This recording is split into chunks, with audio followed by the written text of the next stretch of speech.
Dr. Marketing Tips, paging Dr. Marketing Tips. Dr. Marketing Tips, you're needed in the marketing department. Welcome to the Dr. Marketing Tips Podcast, your prescription to the answers you seek to grow your medical practice easier, better, and faster. This show is all about connecting practice administrators and medical marketing professionals with peers working in practices, learning from experiences, making mistakes, and sharing successes. Let's get started.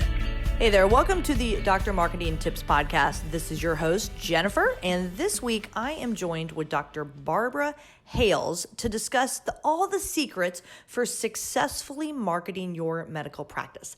Now be sure to tune into today's show where Dr. Hales and I are going to talk about the number one mistake practices are making today on social media. Why, doctor, you need to blog. How to keep your patients from tuning out of your marketing message. Plus, Dr. Hales is going to share 2 quick action tips for supercharging all of your marketing activities. So be sure you stay to the end. Now, with excess of 30 years of professional involvement in the healthcare field, Dr. Hales is uniquely qualified to be a writer for medical and health marketing. As a medical doctor, Dr. Hales works in obstetrics and gynecology, starting from operating a practice with no patients to one with more than 10,000 active patients. So she actually knows what she's talking about when it comes to marketing. As an SEO expert marketer, Dr. Hales boosts search engine ranking for her clients in addition to promoting them to grow their practices. Dr. Hales is a best-selling author who was inducted into the National Academy of Best-Selling Authors, and she also has made lots of numerous appearances and guest spots on The Brian Tracy Show and Health and Wellness Today. She's had those programs have run on ABC, NBC, CBS, and Fox affiliates throughout the country. And Dr. Hales was featured in Newsweek magazine of one of America's premium expert champions and as a guest speaker at an event here in Orlando. So I really hope that you enjoyed today's episode. Be sure to tune in till the end. Dr. Hales has all kinds of good tidbits that you're going to be able to take back to your practice. Let's go ahead and get started. Thank you, Dr. Hales, for being here on the Dr. Marketing Tips Podcast. How are you today? I am fine, and thank you so much for having me. It's a real pleasure. Absolutely. Let's go ahead and dive right into it. So, what do you consider the number one mistake going on with social media today? Well, Jennifer, there are a lot of new social media sites springing up in the market. It seems like there's a new one every week, like TikTok, for instance, which has taken the world by storm. You can't possibly be active on all of them, though, nor should you. The key is to identify where your patients and clients are the most active and concentrate on that one. Once you are proficient in that, if you'd like, you can try out a second, but the objective is to reach your prospective patients and current ones, so just stick to the social media platform where they're at. Dr. Hales, are you on TikTok? I am not, because that's where my clients are not. Yeah, we have this conversation a lot in my office. We have somebody who was hell bent on us getting some of our doctors on TikTok, and I thought, there's no way we're gonna how are we supposed to manage all of that? And the audience on TikTok was not their potential audience. So I think that advice is great advice. Do you think that physician practices out there need a blog? Oh, absolutely. When you think about blogging, you have to think about the benefits, and there are 3 recipients of this benefit that you address when you have blog posts. The first, of course, is your reader. You want to educate the viewers and engage them. Here is where you can disseminate highlights of breaking medical news, health conditions and concerns, new medical devices, or techniques. The second is that you're addressing the search engine crawlers who are going over your website. Having a blog is viewed by search engines as having new and consistent and fresh content so that your practice is not viewed as stagnant or no longer existent. How many times have we seen an office that has a website that hasn't been changed in 15 years? Don't you think, oh, they must have retired a long time ago, or worse yet, like maybe he died and they didn't take the site down? The third person, of course, is yourself. Here is where you can express yourself in a way that not only showcases you as an expert in your field, but also a place where you can show your personality in the way you express yourself. So when it comes to blogging as a physician, how frequently are you blogging, or do you advise your clients to blog? Well, here's the thing. Just because you have a blog post, it doesn't mean that you personally are the ones that have to actually do the post. What I recommend is at the beginning of the month to take out a calendar, what we call it an editorial calendar. Meet with your staff and sit down and say, listen, I would like my post this month to center around these particular keywords. Now, Mary, you're front desk, and so, these particular encounters are things that you are really well versed at talking about. Tim, you are a billing department, and so you can address blog posts that have all those concerns. A lot of the blog posts, are giving people information that they're dealing with all the time. So it's not like it's foreign territory to them. By having an editorial calendar, you're not missing any of the keywords, and you're allowing your staff to participate with you, taking some of the pressure off you. Yeah, and I think an editorial calendar is fantastic for later in the year when somebody comes and says, I don't think you've done much this year. And I like to pull out my editorial calendar and show our doctors exactly everything that we've done, because it's right there on the calendar. And it helps you get kind of a top level of what's going on and to make sure that you're delivering just enough to make the search engines happy. Something that we get asked about a lot is SEO and keywords. And why do you think SEO and keywords are so important to practices? SEO is an acronym that stands for Search Engine Optimization. It's a way that the online bots can recognize who and what you represent. Keywords are the words or phrases that people type in the search bar to find you. Which word or phrases define you and your services? If you don't use them, people will not find you. After all, when they sit down to key in, they're not looking for Mr. Smith if they just moved into the neighborhood, because they don't know that there is a Mr. Smith there. What they're typing in is the specialty and the geographic location and maybe the part of the body that the person is having a problem with. So instead of typing in your name, maybe they'll type in orthopedic surgeon of Baltimore, Maryland, who specializes in knees. So you want to be the one, when those keywords come up, are highlighted first. Yeah, and I couldn't agree more, because especially if you're putting up together a blog on a regular basis, you want to make sure you have the right keywords and the right SEO, because you got to be found online, because that's the name of the game. And speaking of being found, your practice website can make or break you. So in your opinion, what are kind of the key elements that you need to focus on related to your website? When it comes to content creation for a newly created website, every business is unique and needs something different. Just as every practice has something that they have to bring to the world.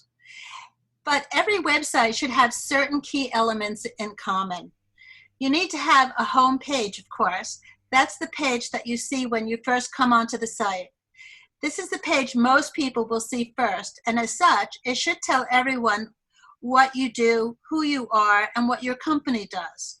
The content on your home page should be intriguing enough to capture the attention of your visitors within seconds. Your home page needs to be well designed, load fast, and look professional. There should be a navigation bar on top so that you can easily access the other pages and know what they are. Just think of when you used to have loose leaves back in the day. There was always a divider page that had a tab so that you could just reach for the tab and flick to that topic. Having your telephone number and office location are crucial on every page. Even with a contact page, you still need to have this. After all, how is a person who's interested in you going to reach you? If they need to do research to find out what your telephone number is or what your address is, they're just going to click off. You need to have an about page, which is a bio page. People do business with other people that they know and trust and like, and visitors want to learn a bit more about the people behind the company. The about page is often one of the most visited pages of any website. What you want to include is not only about yourself, the doctor. They want to know where you graduated from, where you got your license from, the hospitals that you're affiliated with, and any awards or certifications that you got. You may not like to brag, but this is the page where you definitely want to highlight yourself. You also want to provide a picture of yourself so that when people come in, they could recognize you. What I like to tell offices, however, is not to limit the about page to just yourself, the doctor, and the picture of you, the doctor. It really would be prudent for you to have a picture of every staff member with their name and the role that they play. This way, when somebody has never been to the office before and they come in, they know by looking at somebody, they recognize them from the website and they know just the role that they play. Oh, that's Mary. She is the front desk person. Oh, that's Tim. He is the one that I'm going to be talking to about my billing issues.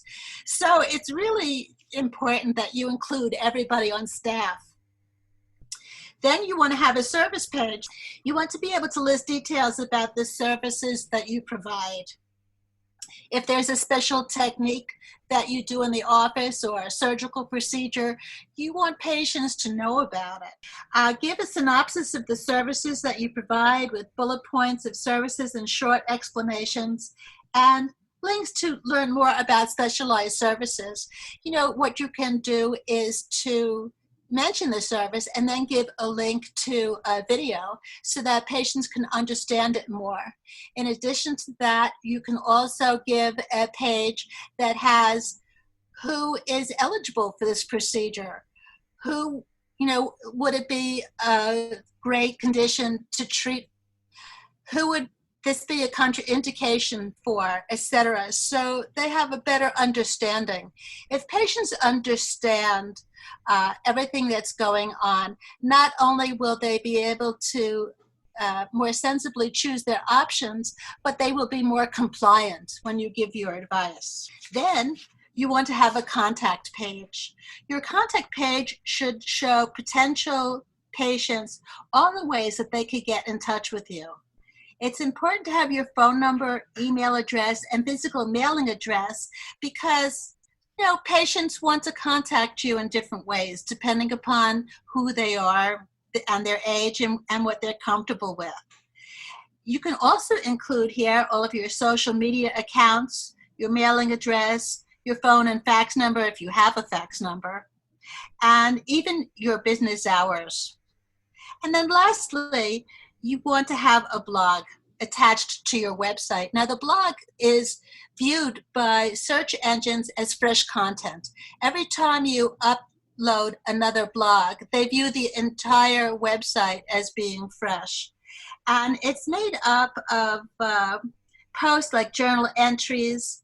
And this is where you could entertain and engage your readers. And also, it's a place where you can, show your authority or that you're expert in the field and even let your personality shine through. Yeah, I think that's great. I think that's a plethora of great information for a practice out there that's maybe looking to update their website. And those are some key pages and key elements that you need to have for every single site out there. We manage upward of 100 different websites. And I will tell you, we often look to see collectively what are the most popular pages.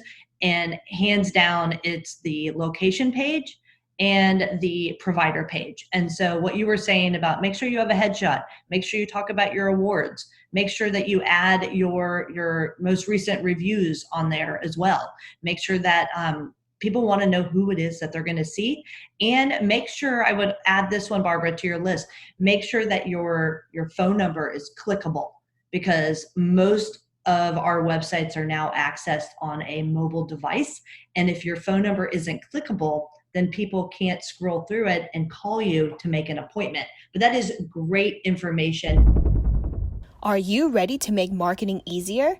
Join Dr. Marketing Tips Lab to unlock awesome tools and coaching from the experts you hear every week on this podcast. Hi, my name is Christiana Oyungchi, and I'm the Dr. Marketing Tips Lab Community Manager. My job is to make sure you know about all the great features Lab has to offer and to answer questions you may have. Speaking of features, your Lab membership comes with tons of marketing templates, checklists, webinars, how-to guides, and even a monthly coaching call with Corey, Jennifer, and the entire Dr. Marketing Tips podcast team. Learn more and sign up at drmarketingtipslab.com to streamline your marketing and kickstart practice growth today. That's drmarketingtipslab.com. See you in the lab soon. For physicians out there, this is really top of mind these days. But as a physician, why should you be concerned about managing your online reputation? Well, Jennifer, 8 out of every 10 patients go online to check out a referral now before making an appointment, regardless of who that referral comes from. If you have a bad review and a no-star rating, don't expect to see these patients come through your door. You have to really work at making sure that the reviews are good and that you get 5-star reviews. Yeah, absolutely. I think, we talked about this before. This is the way that patients are finding you. And so you've got to make sure that you're putting your best foot forward and your reputation is bigger than just your website. It's your entire footprint online. How do you quickly find out if somebody is talking about your practice or your business online? Well, this is a gift that Google gives. You can register your practice or your business name with Google Alert. And this is wonderful that Google provides this free of charge. Not only is it free, but the number of names that you could register for are not limited. And after you register, anytime your name pops up, whether it's on social media, quotes in traditional media, or anywhere else online, you are instantly notified. Then you could take action accordingly, even if it is just a smile. Absolutely. And if you're doing what you said before and updating your blog on a regular basis, then you should be getting lots of Google alerts, because every time you do that, Google recognizes the new blog.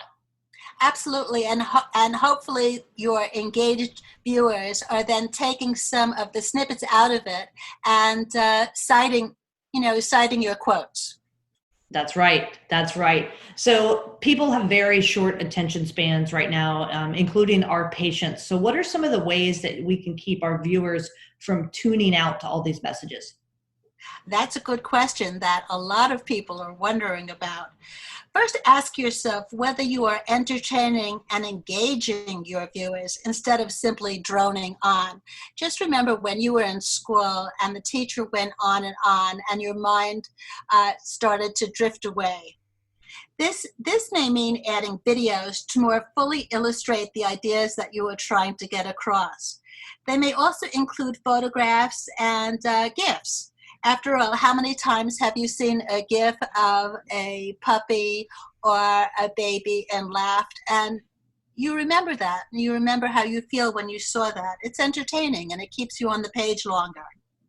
The written information itself should be easy to understand and have spaces between short paragraphs so that the eyes don't have to strain to read without losing interest.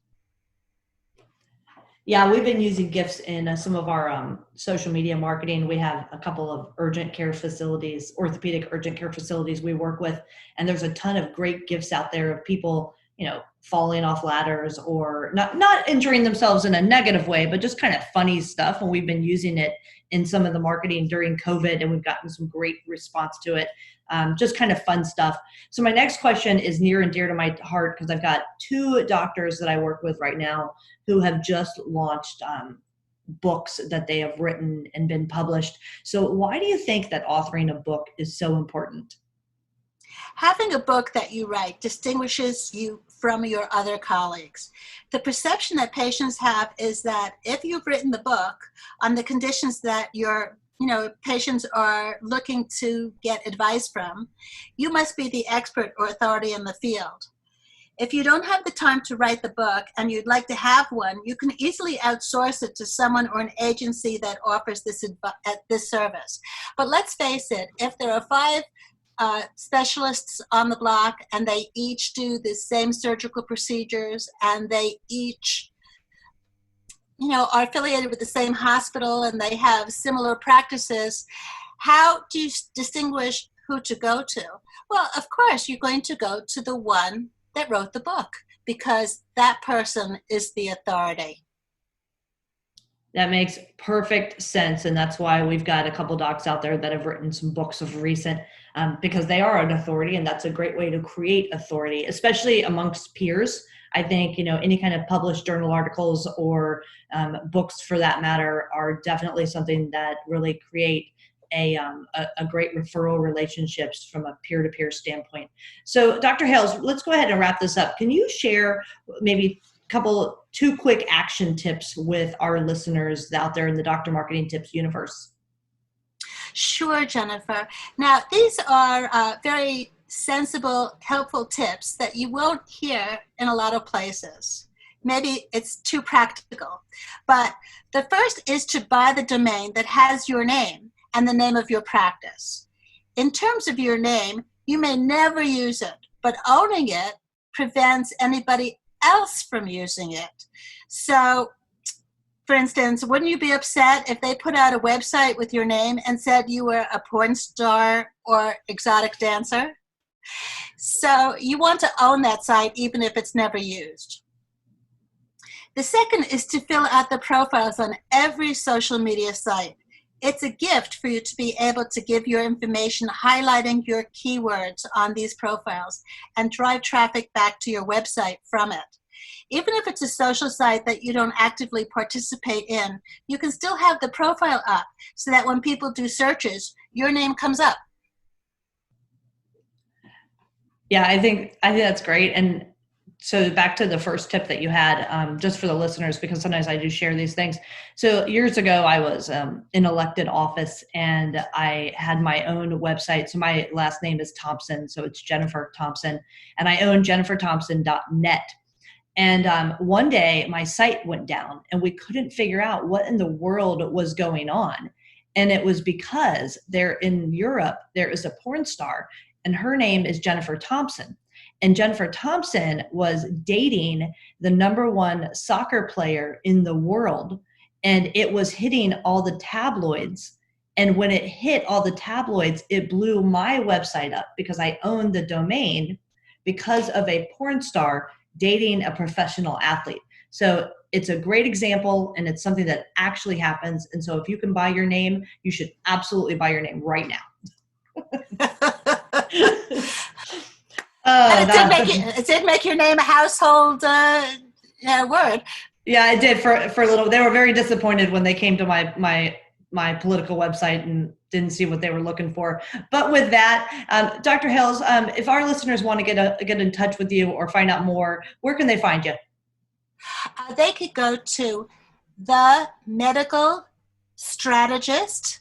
That's STRATEGIST.com. And for your listeners today, I have a gift. For all the people that would like to contact me, they could get an SEO audit of their website. I love it, and so will they. So with that, Dr. Hales, I want to say thank you, and we'll see you next time on the Dr. Marketing Tips Podcast. Thank you very much. Till next time. Thanks for listening to the DrMarketingTips.com podcast. If there's anything from today's show you want to learn more about, check out DrMarketingTips.com for our podcast resource center with all the notes, links, and goodies we mentioned during the show. If you're not already a subscriber to our show, please consider pressing the subscribe button on your podcast player so you never miss one of our future episodes. And if you haven't given us a rating or review yet on iTunes, please find a spare minute and help us reach and educate even more of our medical practice peers. Thanks again for listening, and we'll catch you next time. Doctor's orders.